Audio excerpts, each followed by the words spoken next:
Hey everybody, how's it going? Today we're going to be going over and showing you how to install the Redarc Tow Pro Elite Trailer Brake Controller here on a 2017 Toyota Sequoia. So one of the biggest standout features here of the Redarc Brake Controller is what it looks like when it's installed on your vehicle.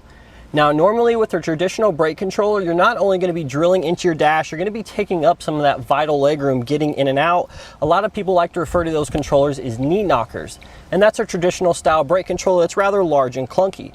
Now with the Redarc, we're not going to have any of those same issues because most everything is actually going to be installed behind the dash. The only thing we can see is this small little control knob. And you can see it only sticks out around a ½ inch or so from your dash here. So you're not taking up much space whatsoever, and it looks pretty much factory if you ask me. And if you do opt for that additional switch panel insert, which we'll go over later in the video, you're going to get a very factory-like finish with no modifying. There's also a control box mounted sort of behind the dash here, so it's going to be out of sight, out of mind, and then we have a few wires connecting everything together. But you don't have to look at that control box. Everything is going to have a nice, sleek, finished install look. The only thing we need to worry about is this control knob. And this control knob here is actually a pretty important part of our brake controller because this is going to give us all of our codes and signals that we know, so we know we're using it correctly. For starters, we're going to have our gain adjustment. So our gain adjustment can be from 0 to 10. And what our gain does, this allows us pretty much to control how much power is being sent to the trailer brakes. So we can adjust this for our smaller trailers to a setting such as 1 to 3 would probably be good. And then for our larger trailers from like 8 to 10. So it's really going to be geared towards your specific setup. You're really going to be able to dial in this brake controller so you get the best possible braking. You're not going to have the trailer pushing you, but you're not also going to be dragging it. So it's really going to be a great mix between both those worlds here. So if you're familiar with electric trailer brake controllers, you know there's really going to be two main types. We have time delay and we have proportional. Well, the Elite is great and unlike any other brake controller in that it actually has both of those modes. So the time delay is really going to be geared for those off-road towers so you can really ride those trailer brakes hard when you're going up and down hills. The proportional mode is going to be geared for everyday pulling. And then as with any electric brake controller, we do have a manual override feature, and that's done by just simply clicking this button here. You'll see the LED light turn to red there. That lets us know that we're manually applying the brakes here on our trailer. So something you will notice with this brake controller here, and especially the more you mess with it, is that there's actually a few different color LEDs that'll shine through this little control knob here. Now each of those has a specific meaning. I'm not going to go over every single one with you, but there's a nice little diagram in your instructions that you can look over. That way you know which each color code represents. So in regards to installation difficulty, this is going to vary a little bit depending on what options your vehicle comes with. If you have the factory tow package, you're going to be able to install this controller without any additional hard wiring or everything. We're going to have some direct plug and play wiring harness we can use for a nice easy installation. That's what we're going to be showing you today, but you can still install this brake controller on this vehicle even if it doesn't have the factory tow package. You're just going to have to run some wires from the front of the vehicle to the rear as well as attach some to the battery. So that's definitely going to change the installation difficulty a little bit, but most models thankfully do have the factory tow package. So we're going to go ahead and pull this into the shop and show you exactly how to get it installed. So the first step of our installation, we need to locate the factory brake controller port on our vehicle here, and that's going to be located inside the driver's side here, underneath the dash panel to the left side where your emergency brake pedal is located. So now if we just reach up in here, here's our emergency brake pedal, and it's just sort of just directly in the corner of this dash here at the very far end. We're going to see a white connector there, and this is actually for our factory brake controller. So what we need to do is we need to remove this from the harness that it's attached to. So there's actually some electrical tape there holding it to the existing harness. We want to get rid of that. So what we're going to do is we're going to take a razor knife or some sort of razor blade, and we're going to carefully cut that electrical tape there to free our connector. So there we go. It doesn't give us a ton more room there, but I do have that electrical tape pulled back, and here's our connector that we need to use. So next we need to find a place to mount our control box. So what we're going to do is we're going to be removing this kick panel over here on the driver's side. This is very easy to remove. If we reach back in here, there's going to be a little fastener that we can just unscrew by hand. That's this one there. Once we take that off, then we're going to actually just pull out here to release some of the clips, and that's going to pry this up. And then we're going to come back with a trim panel tool, and I'm going to be releasing the clips here. So there's a couple different locations for these clips. There's going to be some in here, and there's going to be some at the bottom. So we're going to pry open that threshold. This panel is going to come out entirely, and then we should be able to maneuver this panel out. just like that.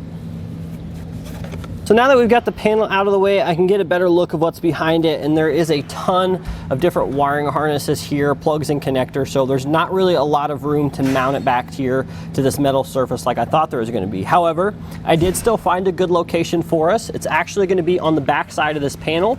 At the very top here, we have a little opening for our wires to run out, and it's nice and smooth there, which is going to give our converter box a nice flat surface to attach to.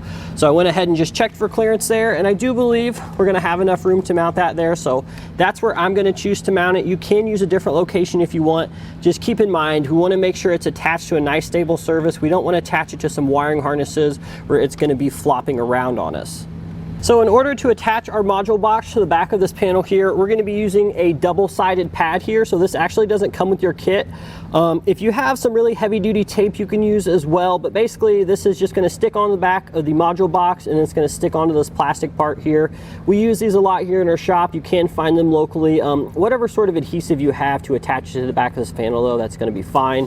What I'm going to do is I'm just going to remove it there from one side, then place it on there about where I want that box to be located, smooth it out, peel back the other side, and then we'll mount the module box just directly to that. So here is our module box. You can see there's actually two different ones. In your kit, you're only going to get one depending on if you went with the Liberty, which is this one over here, or the Redarc, or the Elite, which is this one over here. So the Elite is black, the Liberty is red. They're going to install the exact same way, so it doesn't matter which one you have. This installation is going to work for either. We're going to be using the red one here, so what we're going to do is we're just going to line it up here with this opening, and I'm just going to stick it to the back of that double-sided pad that we just attached, and I'm going to hold it there for a couple seconds so it's nice and secure. You can see that's nice and secure, and when this panel is mounted, it's not going to be going anywhere. So that's perfect for this. But now that we have that mounted, we're going to move on to our control knob. So this is what our control knob looks like here. This is the outer section. There is another section that goes behind the dash, and this just is going to be mounted up on the dash somewhere where we can see it and we can control it from the driver's seat. So luckily on these Toyota vehicles here, we have tons of these blank switch inserts. And granted, some of yours may be filled there depending on what options you have with your vehicle, but chances are pretty much everyone I've seen at least has one of these empty. So what we're going to be doing is we're going to be using an additional part that's sold separately that's going to allow us to utilize one of these switch inserts to make for a very clean factory-like installation. And this is what I'm referring to here. So this is the switch panel insert, and basically we're going to pop one of these out, we're going to insert that into there, and this is actually going to allow us to mount our control knob without any additional drilling. So it's really up to you which one of these you're going to use. Any of them are going to work. This particular customer wants the one located on the other side of the steering wheel here, which will give you a better look in a minute. So what we're going to do is we're just going to reach behind the dash there, pop out this trim panel, and then we can replace it with this additional part.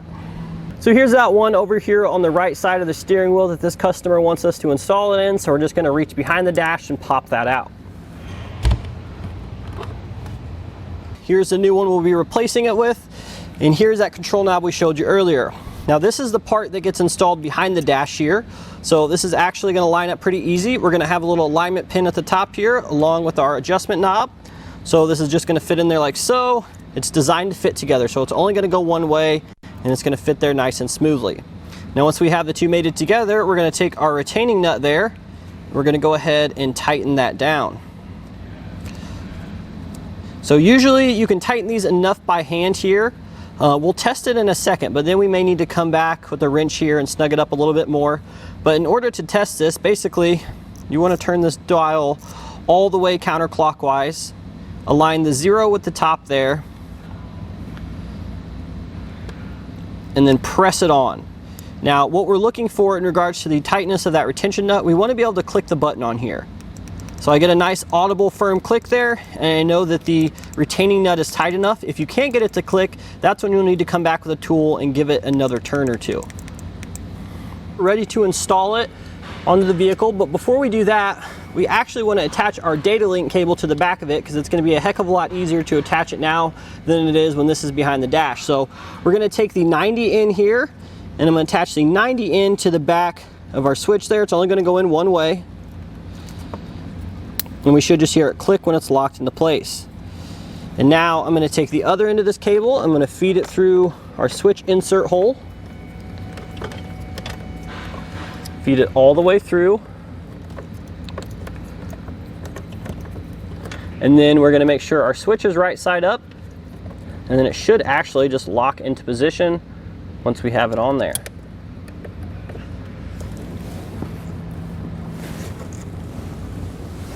So now we have our data link cable dangling down here. I'm going to route it up and over the dash over here to the kick well here over here where our left foot would be. So I'm going to use some zip ties and I'm going to secure this, that way it doesn't fall down and get tangled in our pedals. And once I do that, I'm just going to leave it dangling in this area here, and we'll hook it up to our control box. So here's our data link cable. We got it zip tied to the bottom of the dash here over here to where we have our control box mounted. So now the next thing is just to plug in our vehicle specific harness. So this doesn't come in your kit. So there are two extra things we're going to recommend: the control panel switch insert and this vehicle specific harness. So the reason we recommend this is this makes for a direct plug and play installation, no splicing of wires whatsoever, and it's pretty cost effective. So it's a definite must I recommend here for this installation. This end here is going to plug in to our control box. That end there, you can see the plugs are similar. And this end here is actually going to plug into that factory tow package port that we revealed earlier. So what we're going to do now is we're just going to go ahead and plug this in to that factory tow package port right there where our emergency brake pedal is. So this is only going to go in one way, and you should hear it click when it's locked into place. So now the other end of our harness here, as we said, it's going to plug into our control box. But you'll notice that there's a white wire that comes from that connector here. So this is an additional ground that we need to hook up here. So what we're going to do is we're going to utilize a factory ground, because again, the goal of my installation here is no modifying to the vehicle. So there's actually a factory ground located right here where we want it. So I'm going to take a 10mm socket, I'm going to remove that bolt there, and I'm going to secure my factory ground, or secure my wire to that factory ground. Perfect. So now what I'm going to do is I have quite a bit of extra wire here. I definitely don't need that much. So I'm going to just take some time. I'm going to clean this up and zip tie it to these other wires here just to get everything out of the way so I don't have any trouble when I'm reinstalling my panel. The only thing left to do is to plug in our connections here.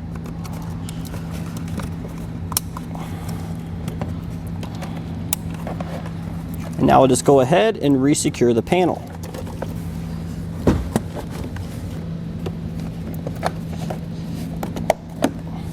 Once we have our panel buttoned up, I'm just going to come up here to my control knob, press it one time, and what I'm looking for is that light. So that blue light there, that's totally normal. So as long as you have that, you're good to go to the next step. If you guys don't, you might want to check some fuses in the factory fuse box under the hood there to make sure that all your towing fuses are in place and in working order. So now what we need to do is we're going to be plugging in a trailer and driving around a little bit so we can calibrate the controller correctly. Now you don't have to have a trailer plugged in to do this. It is going to be quicker though with the trailer, and basically this process is just allowing the controller to learn itself in the vehicle. So while you do have a trailer hooked up, you're going to see this flashing blue and green light. That lets us know that it's in the calibrating process, but it hasn't calibrated fully. So we're going to go ahead and drive around a little bit. And what we're looking for is we're going to look for that flashing green and blue light to stay solid blue. So once it does stay solid blue, that's going to let us know that the controller is calibrated correctly. And again, the amount of stops it takes to do this is going to vary from vehicle to vehicle and where you have the controller mounted. And again, it's quicker when you have a trailer hooked up. If we're making a lot of turns, that can also delay the process as well, but somewhere between 10 and 20 stops should do the trick here. After every couple stops here, I'm just going to look down and see where it's at. And one thing you will notice is that the closer it is to calibrating, the longer that blue light is going to stay on for. So if you remember before, it was a very quick flash. Now you can start to see it slowing down a little bit. So now we can see we have that solid blue light, which is going to let us know that our controller is calibrated fully there. And I would say it probably took us about 10 to 15 stops, but again, your experience could vary. So now that we have our controller calibrated, we can go ahead and hook up to our trailer and head off down the road. That's going to do it today for our look and installation of the Redarc Tow Pro Elite Trailer Brake Controller here on our 2017 Toyota Sequoia.